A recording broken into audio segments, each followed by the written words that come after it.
De él hay una tremenda duda de si era o no era iniciado. De eso no me voy a extender, nada más es una duda que ha surgido en la historia.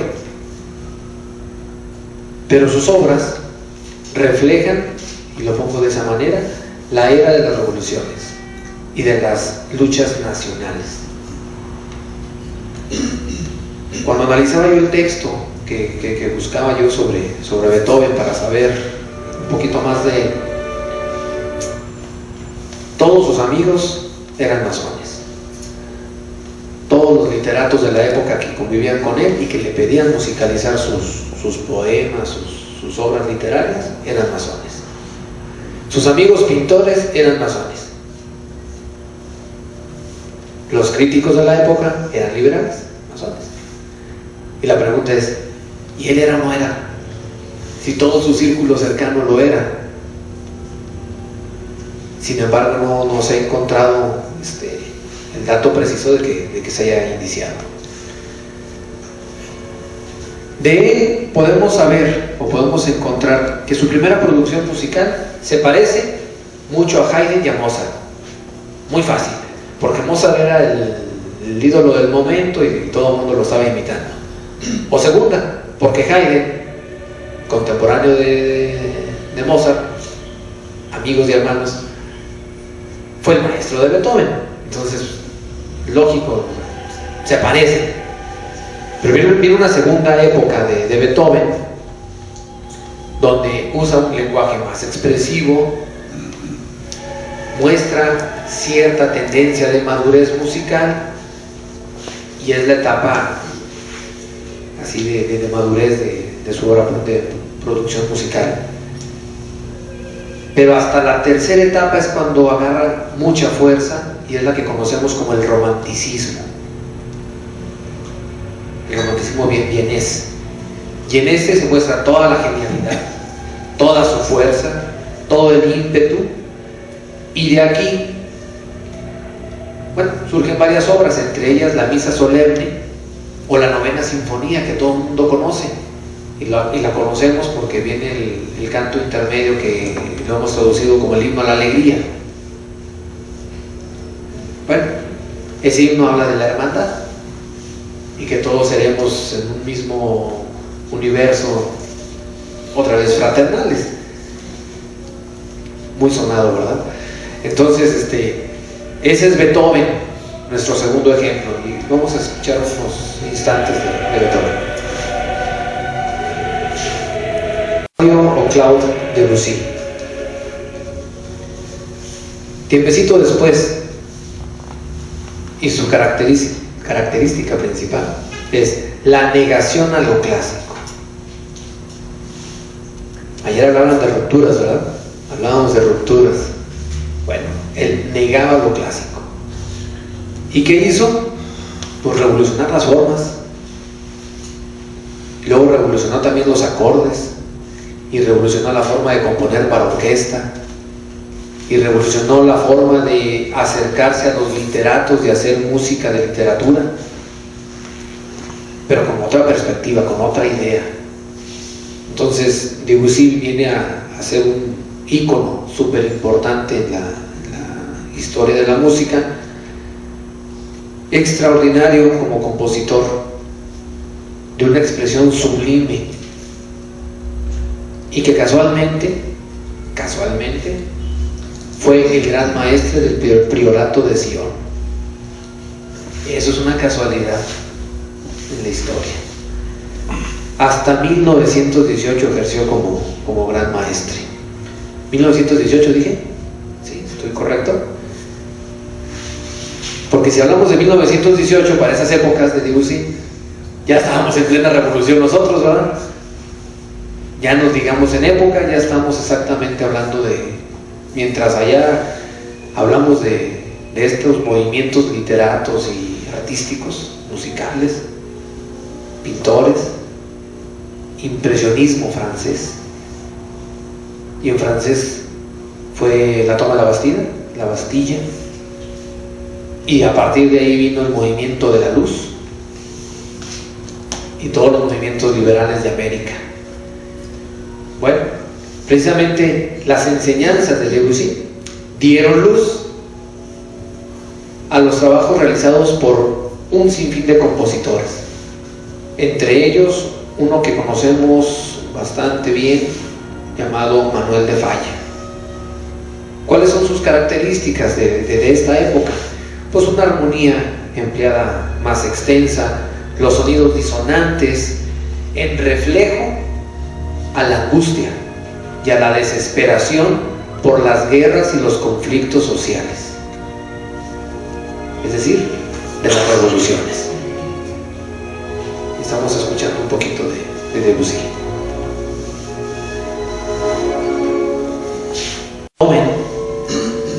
Y en el lapso de tiempo de Debussy, estamos hablando de los años 1820-40 a los años 1900-1918, como lo dije ahorita. Y en esa época, en México,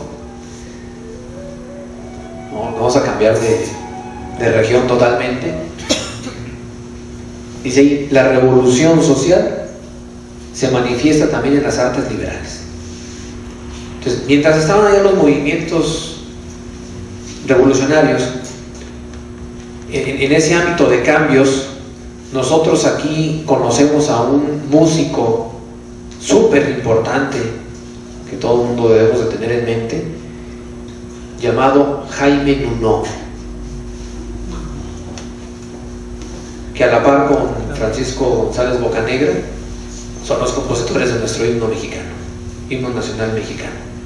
Este himno fue compuesto mientras Beethoven va terminando su época de producción musical y empieza Debussy. O sea, en esas revoluciones europeas, nosotros ya tenemos un himno nacional mexicano. Y casualmente el himno mexicano, el himno nacional, como se hace bajo concurso, el seudónimo con el que se inscribe el himno es Dios y Libertad. España y Francia. España, que nos trajo la religión, y Francia, que nos trae los movimientos de libertad. Y él se inscribe con el seudónimo de Dios y Libertad.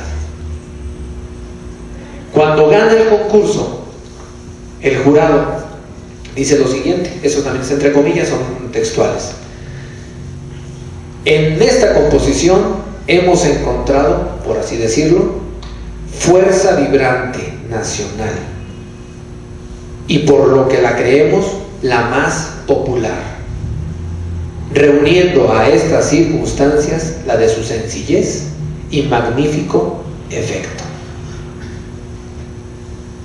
Y a partir de 1854 se convierte en nuestro himno nacional mexicano.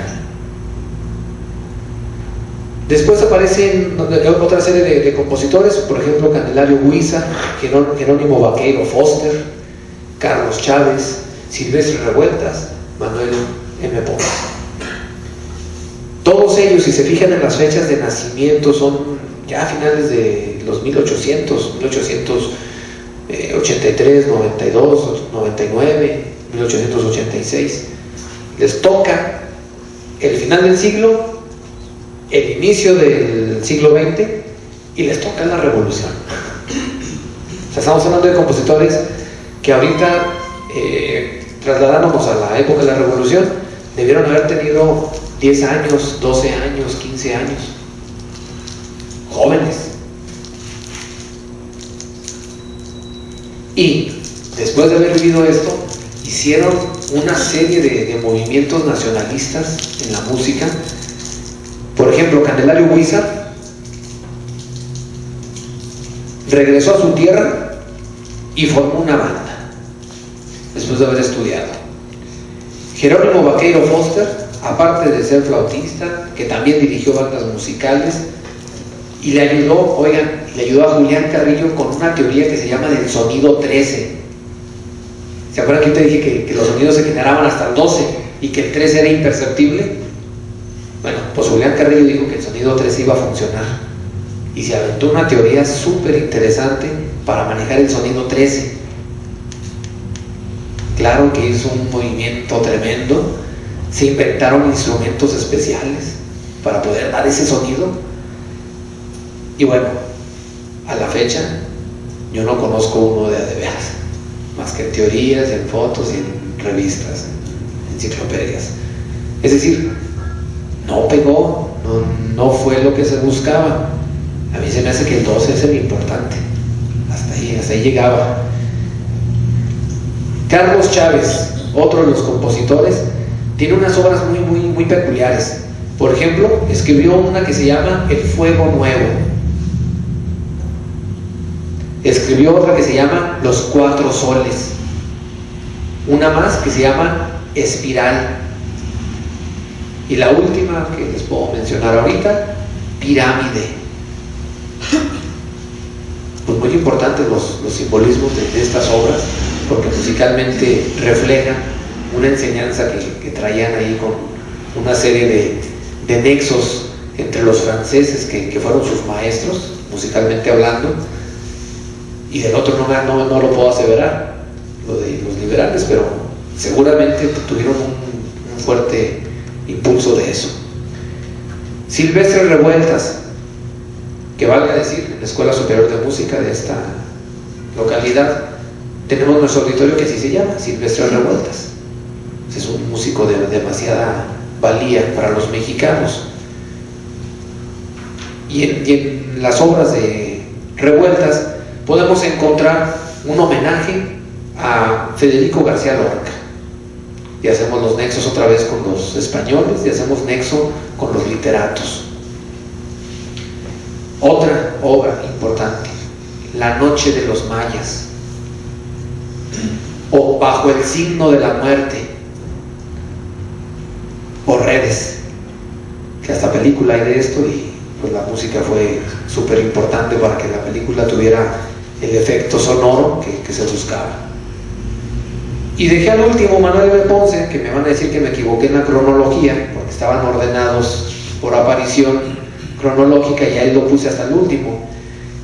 Realmente Manuel M. Ponce vino a hacer un parteaguas de la música mexicana. Llevó, por ejemplo, a la sala de conciertos la música popular y la llevó hasta Europa. Dicho entre comillas, no entre paréntesis, mejor dicho, entre paréntesis. A veces nos da pena poner en un programa de mano una canción mexicana, que porque no tiene los suficientes caminos andados para decir que es de concierto. Y este señor se atrevió a llevar una canción, por ejemplo, Estrellita, Marchita el alma, Levántate, canción de serenata, y las hizo de concierto. ¿Cuál fue la importancia de este músico mexicano? Mucha importancia, que el día de mañana, a un lado de, bueno, en el edificio de Bellas Artes, que se va a reinaugurar mañana, entrando a Bellas Artes del lado izquierdo, hay una sala que se llama Manuel M. Ponce. Qué orgullo y qué digno. No cualquiera. Otro dato curioso de estos músicos, de todos ellos, es que están enterrados en la rotonda de los hombres ilustres. Tampoco es tan desdeñable que bajo la forma ternaria. La binaria tiene 2, la ternaria 3. Así de fácil. ¿Qué pasa con la binaria? Son dos partes diferentes. Las ubicamos como forma A, parte A y parte B. Popularmente las conocemos como estrofa y estribillo o coro.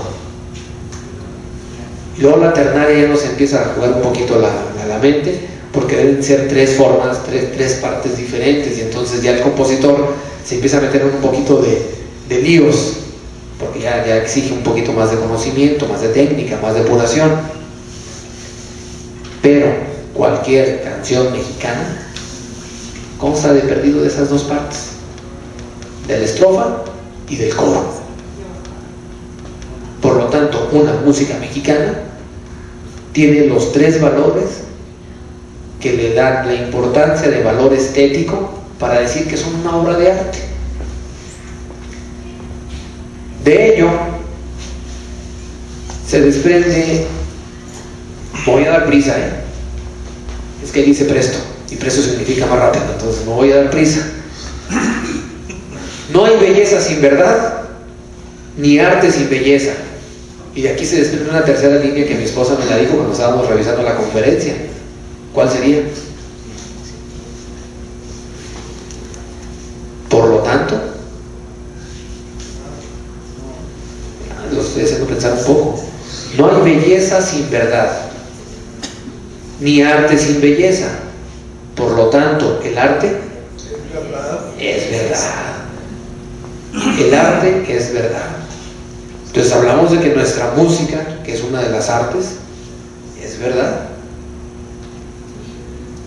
Y cuando tocamos 3 veces, ¿qué buscáis?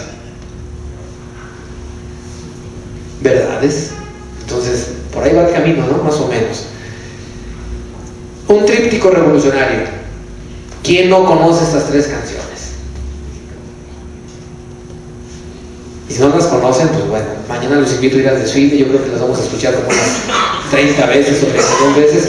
Creo que van a ser 32 escuelas las que van a hacer el desfile, entonces todas nos lo van a traer. ¿Qué pasa con la Adelita? Importantísimo, la Adelita, y valga decir que yo encontré 2 versiones y hoy en la televisión escuché una tercera, de historias diferentes de la Adelita. La primera que encontré es que la Adelita pertenece a un autor llamado Elías Cortázar Ramírez. ¿Qué pasaba con este? Ser un militar, andaba en la revolución, le gustaba hacer versos, le gustaba conquistar muchachas, y la Adela, pues la traía entre ceja y ceja por ahí, estaba más o menos queriendo, y entre el verso dice, ¿verdad?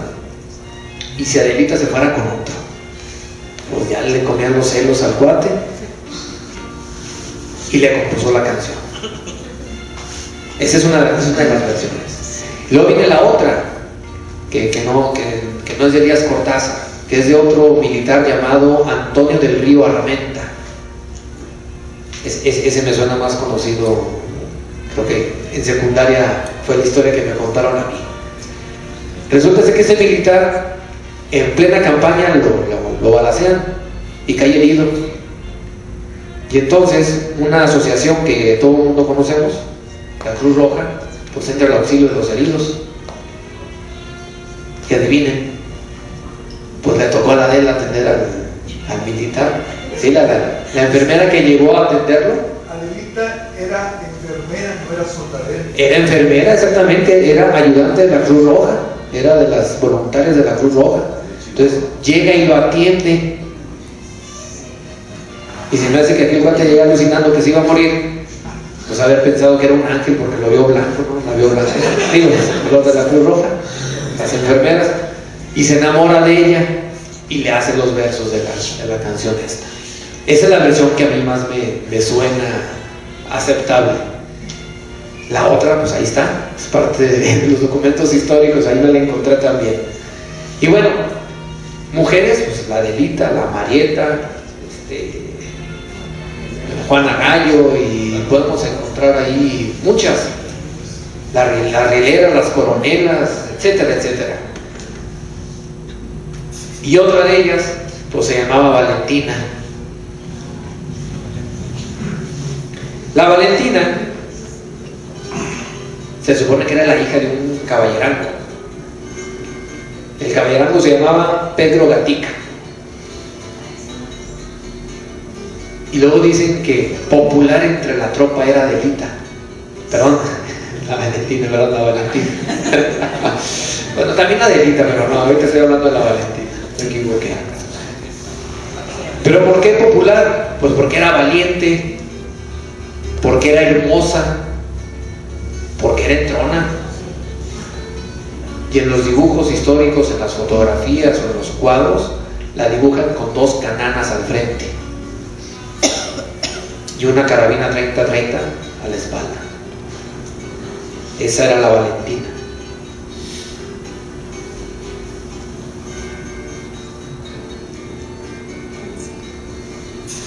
Un músico, escritor y músico, periodista, escritor, músico, andaba de fiesta en fiesta. No sé por qué los músicos nos tachan de eso, ¿verdad? Que andamos de fiesta en fiesta, pero así andaba. A lo mejor de él lo aprendimos. El nombre de este músico es Rafael Sánchez Escobar. Y lo contratan un día para celebrar el gane de una de las batallas. Y llega el músico a tocar ahí el piano. Pues ¿qué les toco a estos cuates? A los revolucionarios, ¿verdad? Pues, ¿qué les toco? Y se acordó de una tonadilla que su mamá le había enseñado cuando era chico. Y entonces pues se puso a tocar esta canción, la conocida como La Cucaracha.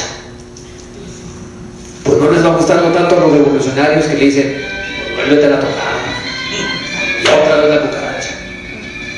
Y acababa, pues otra vez, mi amigo, La Cucaracha. Pues era tanta la insistencia que la tocara que pues, los militares ya salían chiflándola, tarareándola, bailándola. Y se hizo popular la canción de La Cucaracha a través de uno de los festejos de gane de una de las batallas.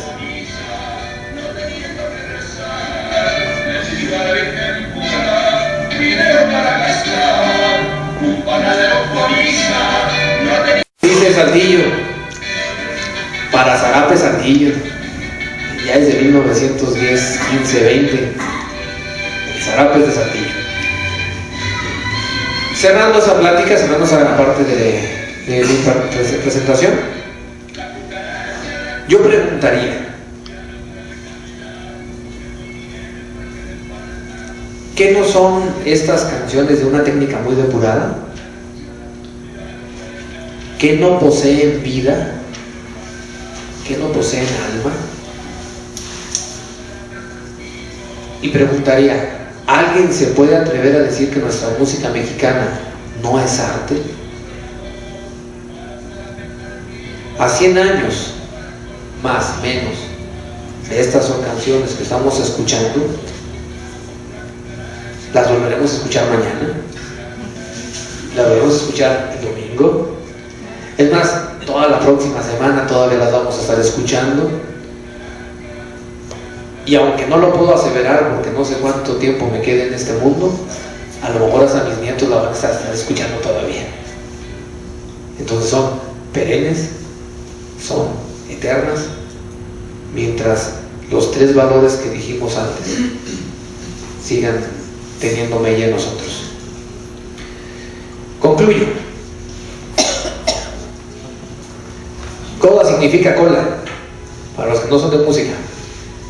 Y es la cola, lo último que se ve de la obra. Entonces, concluyendo,